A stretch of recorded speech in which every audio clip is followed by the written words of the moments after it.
सावकाश सावकाश. मंजिरी तू तू काय सांगतेस हे? हो दादासाहेब, मी हे सगळं अनुभवलंय.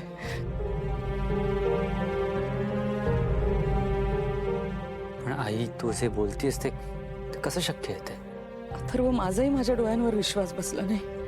मीही खूप हादरले होते. पण तुम्ही तिकडे कशा गेलात? देवी आईची कृपाच म्हणायची.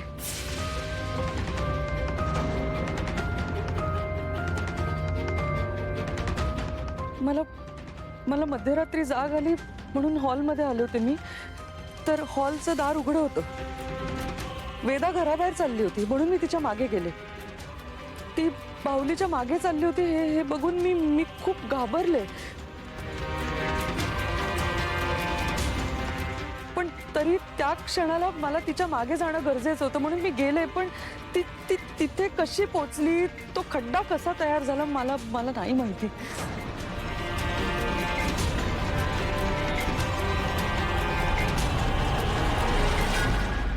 मला तरी ही भाकड कथा वाटतेय. वहिनी, तुम्ही नक्की काहीतरी लपवताय आमच्यापासून. दादासाहेब,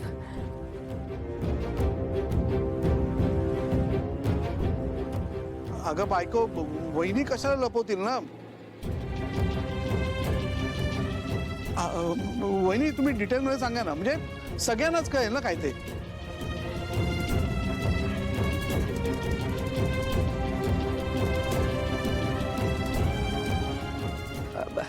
एक्झॅक्टली. नाही, मुळात त्यात लपवण्यासारखं काय आहे?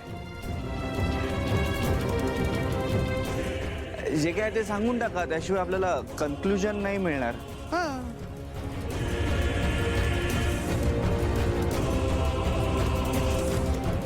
हे बघ अथर्व, मी जे काय पाहिलं ते हेच होतं. आई खरं तेच सांगतायत. वेदा खरंच खड्ड्यात पडली होती अथर्व. आई, मला ती जागा बघायची. मला ती जागा दाखव. चला मी पण येतो.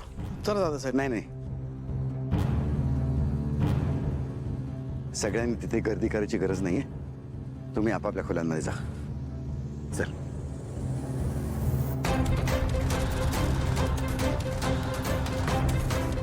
चला, तुम्ही तिकडे जाऊन काय करणार होतात? चल रे. चल.